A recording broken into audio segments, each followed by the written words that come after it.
सवालाची मानकरताई वराडेजी देखील माहित आहे आणि इकडे आपले सुरेश वरसे सगळे उपस्थित आहेत। ही सगळी मंडळी ओबीसीची मंडळी आहे आणि ओबीसी साठी नेहमी आक्रमक राहिलेली आहे।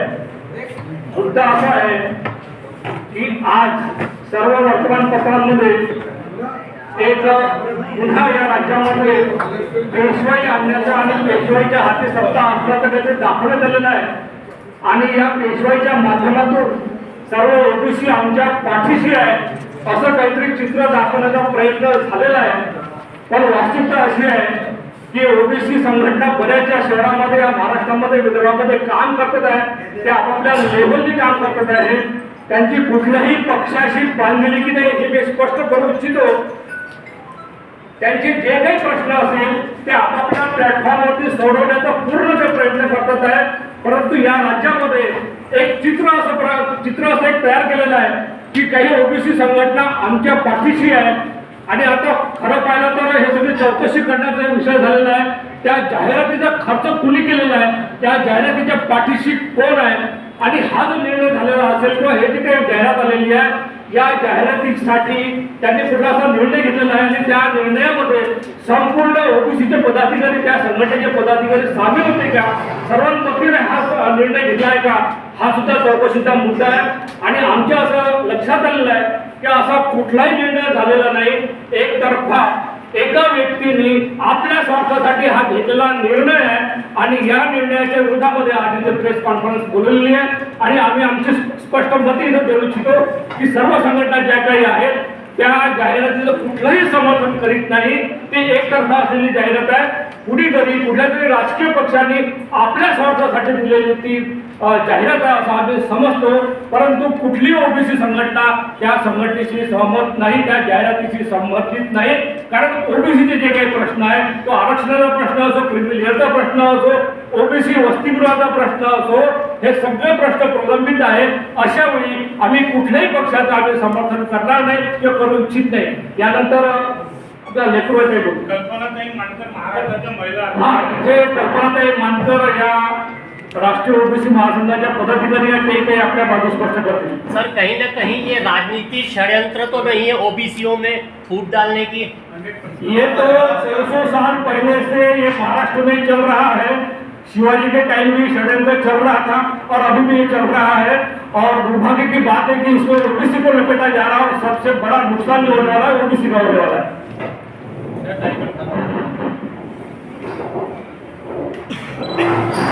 नमस्कार पत्रकार बांधवांनो, आजच्या ज्या पेपरवरही जाहिरात आलेली आहे ते आमच्या ओबीसी साठी अत्यंत शोकांतिक आहे। कारण की आज जे महाराष्ट्रामध्ये राजकारण चालू आहे फक्त जातीमध्ये फूट पाडण्यात येत आहे आणि जातीचे भांडण घालून आज सर्वांना कळलेलं आहे की मनोवादी पक्षांना सर्वांना कळलेलं आहे की आता महाराष्ट्रामध्ये आपल्याला स्थान मिळणार नाही। त्याच्यासाठी त्यांनी केलेली ही तयारी आहे आणि मला असं वाटतं की त्यांनी जनमतातून जन्म घ्यायला पाहिजे। फोडाफोडीच्या राजकारणातून आतापर्यंत तुम्ही महाराष्ट्राच्या सत्तेवर बसले आहे ते अत्यंत चुकीची गोष्ट आहे। ओबीसी महासंघ किंवा इतर संघटना या कुठेही कोणत्याही पक्षाच्या दावणीला बांधलेल्या नाही। पण असं जर असेल तर ही एक आमची शोकांतिक आहे की जी संघटना 8 वर्षापूर्वी महाराष्ट्रात आणि बाहेर काम करत आहे आणि त्या संघटनेचे अशा प्रकारे जर कोणी नक्कर ओढत असेल तर आम्ही ओबीसी शांत बसणार नाही। कारण काही पहा, यामध्ये 24 महापुरुषांचे आणि संतांचे फोटो आहेत। यांच्या विचारावर चालणारी आमची संघटना आहे आणि यांच्या विचाराला जर कुठे फाटे देत असेल तर सामान्य बहुजन या गोष्टीला कधीही मान्यता देणार नाही। आणि आता मला असं वाटतं की कुठल्याही माध्यमातून ती जाहिरात करून जर जाहिरातची संघटनेला दिली असेल तर संघटनेला असं करायला पाहिजे होतं। कारण की संघटनेची जेवढी पदाधिकारी त्यांना विश्वासात घ्यायला पाहिजे होतं। हे जर झालं नसेल तर ती पण आमच्यासाठी एक शोकांतिका आहे। आणि जाहिरात विरोधी पक्षाची दिली असेल आमच्यात फूट पडायसाठी तर त्यांचा आम्ही या जागी निषेध करतो आहे आणि हा निषेध आज कुठेच नाही तर सगळं ओबीसी पेटून उठणार आहे। ह्या गोष्टीसाठी इलेक्शनच्या वारे वाहते आहे, 2 दिवसात आचारसंहिता लागणार आहे आणि या माध्यमातून जर तुम्ही हे अशा प्रकारचे पेपरला जर काही उलटे सुद्धा प्रेरणा करत असाल तर तुम्ही नक्कीच कुठेतरी कमजोर आहे. तुमच्या करायची तुम्हाला भीती वाटते आहे. मी तर या माध्यमातून असंच म्हणाल आणि ज्यांनी कोणी ही जाहिरात दिलेली असेल ती जाहिरातीचा त्या खर्चाचा सुद्धा कुठेतरी चौकशी व्हायला पाहिजे. कारण ती जाहिरात केवढी मोठी आहे हे आपल्याला सगळ्यांना माहिती आहे आणि ओबीसी महासंघ खरंच ती जाहिरात देईल तर हे पण प्रश्न आमच्या सोबत आहे. पण आज आम्ही त्याचं क्लिअरिफिकेशन काहीच देऊ शकत नाही. त्याचं कारण असं आहे की आमचं संघटनेच्या अध्यक्षाशी पण बोलणं झालेलं नाही आणि ती जाहिरात नेमकी कोणी दिलेली आहे त्याची चौकशी नक्कीच झाली पाहिजे. आम्ही ओबीसी या नात्याने इथं जमलेले जेवढे लोक आहेत आम्ही त्याची निश्चितच चौकशी करू आणि जर तसं जर झालं असेल तर पुढची भूमिका आम्ही सगळेजण बसून आम्ही त्याचा निर्णय घेऊ. एवढंच मला सांगायचं आहे. जय महाराष्ट्र. जल्दी ही महाराष्ट्र के चुनाव विधानसभा के तारीख आने वाली है. ऐसे में आपकी रणनीति क्या रहेगी? सगळ्याला बोलू द्या.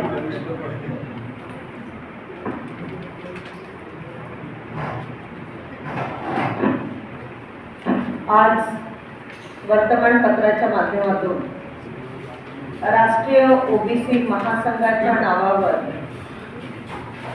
पाठिंबा देणारी ही मोठी जाहिरात देण्यात आलेली आहे. राष्ट्रीय ओबीसी महासंघाचे सभासद म्हणून आणि नेहमीच राष्ट्रीय ओबीसी महासंघाच्या प्रत्येकच चळवळीत सक्रिय सहभाग आमचा नेहमीच असतो आणि म्हणून आम्हाला एक ओबीसी म्हणून हा प्रश्न पडलेला आहे की ही जाहिरात नेमकी कोणी दिली, यामागे कोण आहे आणि निवडणुकीच्या तोंडावर या जाहिरातीच्या मागचा उद्देश काय आहे. ओबीसी समाजाला गृहीत धरण्याचा प्रयत्न कोण करत आहे किंवा ओबीसी समाजाच्या जीवावर राजकीय पोळ्या भाजण्याचा प्रयत्न कोण करत आहे हा प्रश्न समग्र ओबीसी समाजाला पडलेला आहे. आणि अशा राजकीय फायद्यातून आणि स्वार्थातून समाजाच्या टाळूवरचं लोणी खायचा प्रयत्न करणाऱ्यांचा जाहीर निषेध करण्यासाठी आणि ओबीसी समाजाची प्रांजळ भूमिका स्पष्ट करण्यासाठी आजची पत्रकार परिषद घेतलेली आहे. तसेच आज या पत्रकार परिषदेमध्ये एक बाब आवर्जून मी सांगू इच्छिते की आजच्या जाहिरातीमध्ये शासनाचा एक भाग असलेल्या उपमुख्यमंत्री साहेबांनी महोदयांनी जे आमचे प्रेरणास्थान आहे संत तुकाराम महाराज यांचा वेश परिधान करून आम्हा समाजाची दिशाभूल करायचा प्रयत्न केला. हे एक बहुरूप्याचं काम आहे. कारण संतांची तुलना कोणीही करू शकत नाही. ते अतुलनीय आहे. आणि जर अशा प्रकारे राजकीय देशात असणाऱ्या लोकांनी राजकीय स्वार्थासाठी आमचे प्रेरणास्थान जगद्गुरु संत तुकाराम महाराज यांचा वेश धारण करून जर स्वतःची त्यांची तुलना करायचा प्रयत्न जर करत असेल तर याचा देखील आम्ही जाहीर निषेध करतोय. एवढंच आजच्या प्रसंगी आम्हाला सर्वांच्या वतीने सांगावंसं वाटतं. आणि आपण सगळे पत्रकार बंधू भगिनी आहात, त्यामुळे ही जाहिरात कोणी दिली, काय दिली, याच्या मागे कोण आहे याचा शोध आपण लावावा ही विनंती आमची आपल्याला राहील. कारण आपण त्याच गोष्टीसाठी खऱ्या अर्थाने काम करताय आणि ज्यांनी कोणी एवढी मोठी जाहिरात दिलेली आहे तर त्यांची अकाउंटेबिलिटी काय आहे हे देखील आपण सगळ्यांनी शोधून काढलं पाहिजे. एवढीच विनंती की एवढ्या मोठ्या संख्येने असलेला आपला ओबीसी समाज आणि त्यासाठी सातत्याने 8 वर्षापासून राष्ट्रीय ओबीसी महासंघ हा काम करत आहे. ओबीसी समाज हा फार पूर्वीपासूनच अस्तित्वात आहे, परंतु कुठेतरी विखुरलेल्या समाजाला एकत्र करण्यासाठी राष्ट्रीय ओबीसी महासंघ काम करत आहे. आणि आम्ही ओबीसी म्हणून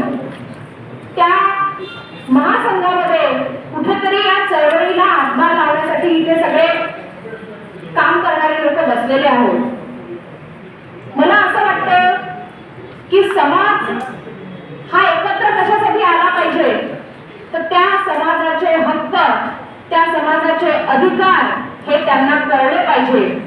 आणि त्या समाजावर एवढ्या मोठ्या संख्येने असून सुद्धा आमच्या ज्या ओबीसी समाजावर अन्याय होत आहे, या अन्यायाचं निवारण कुठेतरी झालं पाहिजे. आणि म्हणून या ओबीसी महासंघाच्या माध्यमातून आम्ही सगळे या ओबीसीच्या चळवळीत काम करत आहे. पण विरोधक जर किंवा कुणीतरी षडयंत्र करून जर अशा पद्धतीच्या जाहिराती वर्तमानपत्रामध्ये देत असेल, तर याचा कुठल्याही प्रकारचं समर्थन हे आम्ही राष्ट्रीय ओबीसी महासंघाचे लोक करत नाही. कारण कुठल्याही संघटनेमध्ये काम करत असताना पक्षाचे जोडे बाहेर काढून ठेवून, आम्ही सगळे विविध पक्षाचे लोक बसलेले आहोत, तर पक्षाचे जोडे बाहेर काढून ठेवूनच आपण हे काम केलं पाहिजे.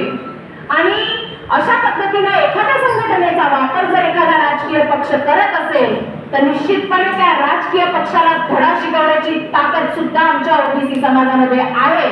आणि ज्याप्रमाणे अवंतिकाताईंनी सांगितलं की आपण पत्रकार आहात, लोकशाहीचा चौथा स्तंभ, त्यामुळे आपण सुद्धा याची चौकशी करावी. आणि आम्ही आमच्या स्तरावर सुद्धा याची चौकशी करण्याचा निश्चितपणे प्रयत्न करणार आहोत की ही जाहिरात कुणी दिली आणि आमच्या ओबीसीचा वापर जर राजकारणासाठी कोणी करत असाल, तर 100% आम्ही त्याला धडा शिकवल्याशिवाय राहणार नाही. धन्यवाद. शहराचे उपाध्यक्ष अशोक ठाकरे आजच्या या पत्रकार परिषदेला कल्पनाताई मानकर प्रदेश अध्यक्ष आणि बाकी इतर बुडाळीताई आहे, वर्षे पाटील आहे, आमचे पाटील आहे. आज ही पत्रकार परिषद याच्यासाठी ठेवलेली आहे की सगळ्या वर्तमानपत्रामध्ये फ्रंट पेजला ही मोठी बातमी आलेली आहे आणि त्या बातमीवर लिहिलेलं आहे धन्यवाद देवेंद्रजी. म्हणजे आम्हाला आता देवेंद्री बनायची वेळ आलेली आहे ओबीसीला. आणि खाली लिहिलेलं आहे राष्ट्रीय ओबीसी महासंघ. पण मला हे म्हणायचं आहे का समजा आमच्या राष्ट्रीय ओबीसी महासंघाच्या पदाधिकाऱ्यांनी किंवा राष्ट्रीय अध्यक्षांनी जर याला मान्यता दिली असेल, तर त्याचं त्यांनी स्पष्टीकरण द्यावं. किंवा नाही स्पष्टीकरण नाही दिलं तर आम्ही हे समजू की याला तुमचं समर्थन होतं म्हणून त्यांनी जाहिरात दिली, नाही तर त्यांची काही हिंमत नाही की ओबीसीची जाहिरात द्यावी म्हणून आज मी या गोष्टीचा राष्ट्रीय ओबीसी महासंघाचा उपाध्यक्ष म्हणून मी निषेध करतो आणि आमच्या वरिष्ठांना सूचना करतो की त्यांनी उद्या प्रेस घेऊन आपलं म्हणणं मांडावं, नाही तर आम्हाला पुढचं पाऊल उचलायला आम्ही तयार आहे. राजीनामा राजीनामा आम्हाला असं वाटत नाही की त्यांचं समर्थन असेल असं आम्हाला वाटत नाही. परंतु आपण त्याचा शोध घेतला पाहिजे की याच्या मागे कोण आहे, याच्या मुळाशी कोण आहे आणि ते लवकरच सगळं स्पष्ट झालं पाहिजे. ठाकूरचं उत्तर नको ताई. जर समर्थन असेल आणि इतकी मोठी जाहिरात समजा आली आहे 10 वृत्तपत्रांमध्ये आणि पुढे कळलं की त्यांचं समर्थन झाल्यानंतरच भाजपसारखा पक्ष इतकी मोठी जाहिरात देतोय, त्यांचं समर्थन समजा असेल तर तुमची भूमिका काय राहणार? राष्ट्रीय ओबीसी महासंघाचे संस्थापक अध्यक्ष या ठिकाणी आहे पांडुरंगजी काकडे, ज्यांनी स्थापन केलं. ही एक आयडिओलॉजी आहे जी बहुजन संघर्ष समिती संपूर्ण नागपूर शहराला परिचित आहे, की ज्यांनी आपली विचारधारा संपूर्ण सामाजिक फुले आंबेडकरी विचारधारा या ठिकाणी मांडली. त्याच विचारावर आधारित ओबीसी महासंघ, राष्ट्रीय ओबीसी महासंघ तयार झालेला आहे. आणि म्हणून आयडिओलॉजीला जर धक्का असेल कुठल्याही मागणी करता, तर त्या आयडिओलॉजीचा धक्का देणारा कुठलाही नेता असेल त्याचा आम्ही विरोध करतो, त्याचा निषेध करतो. परंतु अजून ही भूमिका स्पष्टपणे राष्ट्रीय ओबीसी महासंघाच्या अध्यक्षाकडून आली नाही. जे काही कारण आहे ते पुढे येतीलच, कारण त्यांनी राजकारण विरहित ही संघटना बांधलेली आपल्या सर्वांना माहिती आहे. त्यामुळे अनेक पक्षांचे कार्यकर्ते त्याच्यामध्ये असल्यामुळे त्यांनी त्या सर्वांना मिळून ओबीसीचे प्रश्न सोडवलेले आहे. एक ट्रेड युनियन मुवमेंट सारखी ती संघटना चालवलेलं आहे, त्यातून अनेक गोष्टी झाल्या. परंतु या ठिकाणी भारतीय जनता पक्षाच्या अंतर्गत ओबीसीचा जर प्रश्न केला तर ओबीसी बहुसंख्येने खेड्यामध्ये राहतात, तिथल्या शाळा बंद आहेत. परंतु एक विदर्भाची आम्ही कुणबी ओबीसी जागर समितीतर्फे आम्ही एक यात्रा काढली होती. आणि त्या यात्रेचा उद्देश होता की ओबीसीला संघटित करणे आणि ग्रामीणमध्ये ओबीसीची बांधणी नाही आहे, त्या ओबीसीमध्ये जास्तीत जास्त लोक आले पाहिजे या उद्देशाने आम्ही पूर्ण विदर्भात ही यात्रा काढली होती. ही यात्रा काढल्यानंतर काल आमचा एक पूर्ण विदर्भातली पदाधिकाऱ्यांची एक मोठी सभा झाली आणि त्या सभेमध्ये सुद्धा बरीच ओबीसीच्या बाबी वेगवेगळ्या पदाधिकाऱ्यांची चर्चा करून विदर्भातील सगळे प्रत्येक जिल्ह्यातील कार्यकर्ते आणि पदाधिकारी काल आले होते. आज सांगण्याचं तात्पर्य एवढं आहे की आमची जागर यात्रा आल्यानंतर राष्ट्रीय ओबीसी महासंघाने एक संवाद यात्रा काढली. जाहीर आणि स्पष्ट बोलतो. त्या संवाद यात्रेमधला रिझल्ट असा आहे की प्रत्येक व्हॉट्सअपमध्ये म्हणा या तिकडल्या वर्तमानपत्रामध्ये यांनी बोलताना हे सांगितलं की आम्ही सरकारने जे ओबीसीचे चांगले कामं केले आहेत त्या बाबतीतली भूमिका राष्ट्रीय ओबीसी महासंघाच्या सभा यात्रेने तिथे मांडली. त्यामुळे आज आम्ही जे हे याड असेल याची चौकशी आणि राष्ट्रीय ओबीसी महासंघ म्हणजे पूर्ण ओबीसी नव्हे. एक लक्षात घ्या, या राष्ट्रीय ओबीसी महासंघाने किती भूमिका तिकडे पूर्ण विदर्भात मांडली. एकही जिल्ह्यातली मीटिंग आमच्या ओबीसीने त्यांची सक्सेस होऊन दिली नाही. कारण त्यांनी लोकांनी सांगितलं का तुम्ही एक संवाद यात्रा काढताय की तुम्ही शासनाचे दलाल म्हणून दिसताय, म्हणून एकाही जिल्ह्यात त्यांची मीटिंग सक्सेस होऊ दिली नाही. त्यामुळे आम्हाला एक शंका येते की पाणी पुढे उन्मत्त नाही. एक त्या माध्यमातून आम्ही पत्रकार बंधूंना हे सांगतो की तुम्ही इन्क्वायरी करा, तुम्ही विचारा, तुम्हाला सगळं माहीत असतं. जे माहीत असते जसं मी स्पष्ट बोलतो ते कमीत कमी तुमच्या वर्तमानपत्रात येऊ द्या की हे कुठं पाणी येत आहे. राष्ट्रीय ओबीसी महासंघाला का पकडलं? बऱ्याच संघटना महाराष्ट्रात आहेत ओबीसी, त्यांना का नाही पकडलं? आणि राष्ट्रीय ओबीसी महासंघाचंच नाव कसं काय येऊ शकलं? आजच त्यांचे फोन कसे बंद असतात. त्यामुळे आम्हाला कुठेतरी पाणी मुरते आहे आणि आम्ही ज्या पद्धतीने उपमुख्यमंत्र्यांचा फोटो पेपरामध्ये दिला आहे हा ओबीसी समाजाचा कुणबी समाजाचा हा अपमान आहे. त्याचा निषेध आम्ही करतो आणि त्या निषेधमुळे आम्ही सुद्धा यानंतर सजग कुणबी आणि ओबीसी हा सजग झालेला समाज आहे. कोणाच्याही विकला जाणारा हा समाज नाही. पेपरात याद देऊ ओबीसी समाज आमचा आहे, ओबीसी समाज हमारे साथ है अशा मंडळांना आम्ही कुठेही धारा देणार नाही. त्यांना असं वाटत असेल तर त्यांनी जाहीरपणाने ओबीसीची जाती जनगणना आम्ही करणार हे जाहीर करावं एवढं बोलतो. आणि याबद्दलची आपण जी प्रतिक्रिया विचारायची असेल तुम्ही त्याला स्पष्ट माझा एक प्रश्न आहे. माझा एक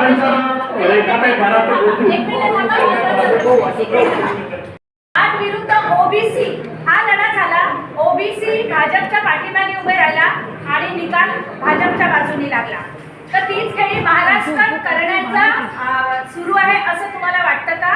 कारण भाजपला सुद्धा माहिती आहे ओबीसीच्या पाठिंब्याशिवाय महाराष्ट्रात निवडणूक जिंकू शकत नाही.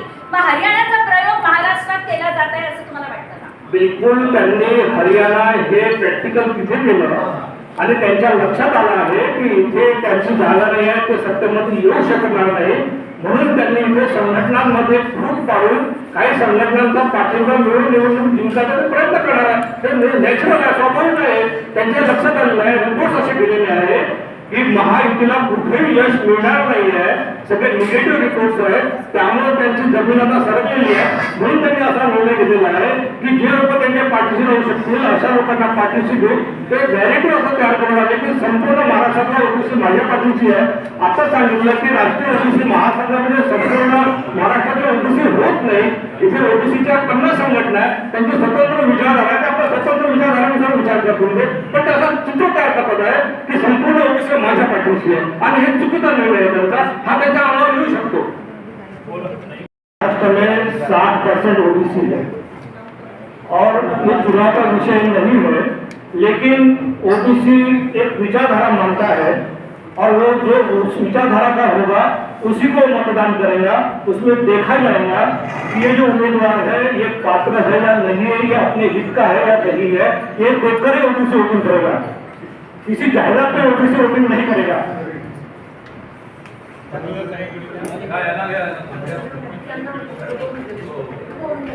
मग राष्ट्रीय ओबीसी महासंघाचे अध्यक्ष या सभेला आहेत नाही, ते सध्या बाहेर जागा गेलेले असल्यामुळे तिथे नाही, पण त्यांच्या परवानगीनेच आम्ही इथे हजर झालेलो आहोत. त्यांची परवानगी घेतली त्याच्यानंतर आम्ही सगळे आलो. मी डॉक्टर रेखा बारहाते आणि आज जी जाहिरात आलेली आहे पेपर सगळ्या फ्रंट पेजवर सगळ्या वर्तमानपत्रांमध्ये आलेली आहे, त्याला राष्ट्रीय ओबीसी महासंघाने ही जाहिरात दिलेली आहे. पहिली गोष्ट त्याचा आम्ही निषेध करतो. ती कुणी दिलेली आहे ही आम्हाला माहिती नाही आहे आणि याचं खंडन आम्ही करतो आहे. अननेसेसरीली ओबीसी हा जो आमचा राष्ट्रीय आमची जी संघटना आहे त्याला अननेसेसरीली मला असं वाटतं की बदनाम करण्याची ही खेळी आहे, अजून काही नाही आहे. आणि असं संघटना जी आहे ती नेहमीच आम्हाला आमचे जे अध्यक्ष आहेत त्यांनी आम्हाला नेहमीच हे सांगितलेलं आहे की तुम्ही पक्ष जेव्हा या संघटनेसोबत आहात त्यावेळेला पक्षाचे तुमचे जोडे बाहेर ठेवा आणि तुम्ही आमच्या ओबीसीसाठी सगळ्यांनी काम करायचं आहे. आणि त्याच एक उद्देश म्हणून आम्ही सगळेजण इथे काम करत आहोत. त्याच्यामुळे ही जी आज आलेली जी जाहिरात आहे त्याचा आम्ही अगदी जाहीर निषेध करतो आणि ज्यांनी कोणी जाहिरात दिलेली आहे त्यांच्या विरुद्ध सुद्धा निश्चितपणे आमचे जेव्हा अध्यक्ष येतील त्याच्यावर सुद्धा कारवाई करण्याची नक्कीच ते तेवढी तरतूद ते घेतीलच. धन्यवाद. नक्कीच आमचे अध्यक्ष आता सध्या बाहेर आहेत, ते आल्यानंतर नक्कीच आम्ही याच्यावर काम करू. नाही, फोन आहे त्याचा सगळ्या बघायचीच फोटो पूर्ण झालेला आहे आणि त्याच्या परमिशननीच आम्ही सगळे आणखी आज हे उगीच